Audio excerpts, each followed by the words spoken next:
में गए हैं, लोगों से बात की है, फॉर्म्स फिल करने की मदद की है, मैक्रो से लेके माइक्रो लेवल तक he has really helped the Gujar Bakarwal community in Jammu and Kashmir to familiarize themselves with the law and do a lot of work on the ground as well.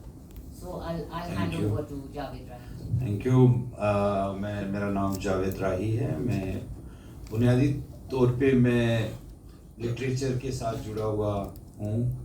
मेरी बहुत सी किताबें हैं Gojri language के ऊपर, गुजरों की जो language है उसके ऊपर।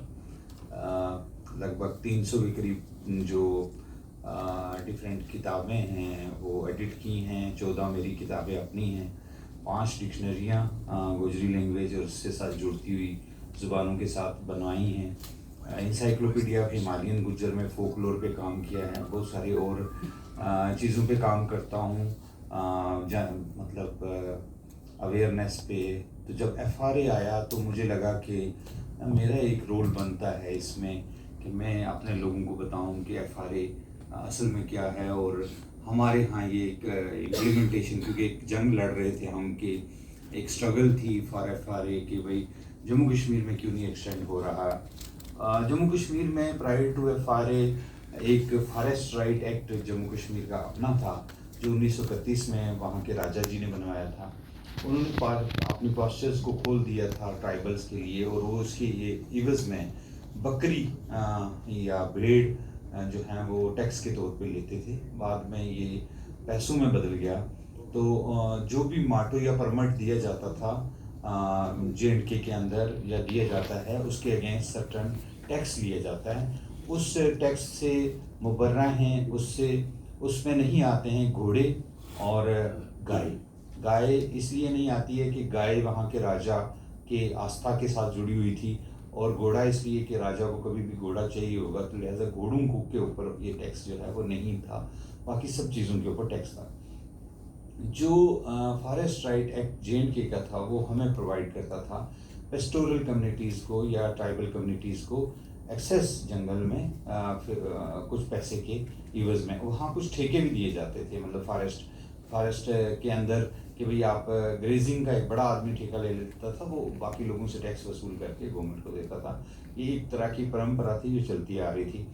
वहाँ हमें अधिकार है कि वो हम जो उस वक़्त के एक्ट के तहत के वहाँ हम चढ़ा सकते थे 3 दीवारों का एक मकान, टेम्परेरी शेड, जिसको हम यूज़ कर सकते थे पेस्टोरल कम्युनिटीज़ जो माइग्रेट करती हैं डिफरेंट एरिया से।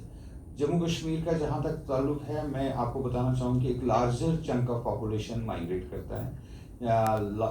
Last year government of Jammu and Kashmir ने एक सर्वे करवाया ट्राइबल माइग्रेशन के ऊपर, और पाया कि 6 लाख से ऊपर 6 लाख से वो लोग जो हैं वो इसमें जो है वो माइग्रेट करते हैं, पार्शली, फुली और टेम्परेरीली। कुछ लोग 1 महीने के लिए माइग्रेट करते हैं, कोई 2 के लिए, 5 के लिए, कोई 8 के लिए। एनीवेज, तो ये एक स्ट्रगल जारी थी कि जम्मू कश्मीर में भी फॉरेस्ट राइट एक्ट जो है वो एक्सटेंड किया जाए। जम्मू कश्मीर में जो लॉज थे इंडिया के वो नहीं लगते थे। उस जो एक्ट निकला है जो उस वक्त पार्लियामेंट ने पास किया, उसमें एक्सेप्ट जम्मू एंड कश्मीर था। तो जम्मू कश्मीर से 2-3 बार कमेटियाँ बनी कि भाई इसको कैसे लागू किया जाए या किया जाए कि नहीं। उन्होंने कहा कि हमारा एक्ट सफिशेंट है, वो कैटर कर लेगा, लिहाजा हम ये वाला एक्ट यहाँ एक्सटेंड नहीं करेंगे। लेकिन 2019 में जब रीऑर्गेनाइजेशन हुआ स्टेट का into 2 union territory, that is Ladakh and Jammu and Kashmir, तो इसको एक्सटेंड किया गया जम्मू कश्मीर में भी।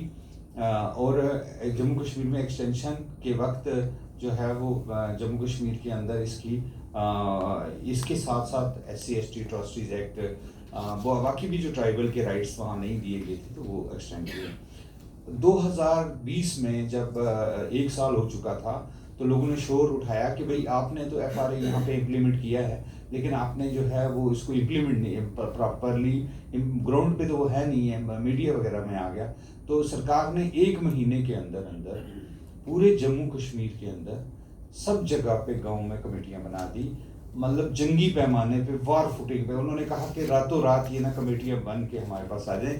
उसमें कमेटियां बन गई, लेकिन क्या हुआ कि मतलब वो जो कोरम है कमेटी का कि भाई उसमें 10 शेड्यूल, मतलब अगर 15 की कमेटी है तो 2/3 शेड्यूल ट्राइब होने चाहिए, या फिर उसमें औरतें 5 होनी चाहिए। वो कहीं कहीं नहीं किया गया, लेकिन वो इम्प्लीमेंट कमेटी बन गई। अगले 2 महीने में अगली 2 कमेटियां बन गई।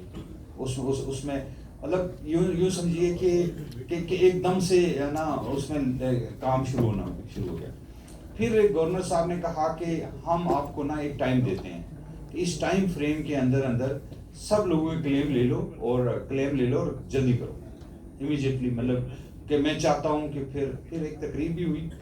इस दौरान क्या हुआ कि मुझे लगा कि बहुत सारे स्टेट्स में ना फॉरेस्ट राइट एक्ट के ऊपर मैंने पढ़ना शुरू किया। ऐसे भी हम पढ़ते थे, तो पढ़ना शुरू किया। मैं लगा कि बहुत सारी इसमें ना गैप्स हैं, परेशानियां हैं। और मुझे ये लगा कि मैं पर्सनली मैं बोलूँ कि मैं कोई गवर्नमेंट की तरफ से नहीं बोल रहा हूँ, या मैं कोई गवर्नमेंट नहीं हूँ, या हाँ कोई डिपार्टमेंट इतना इंटरेस्टेड नहीं था कि वो लोगों को बताए।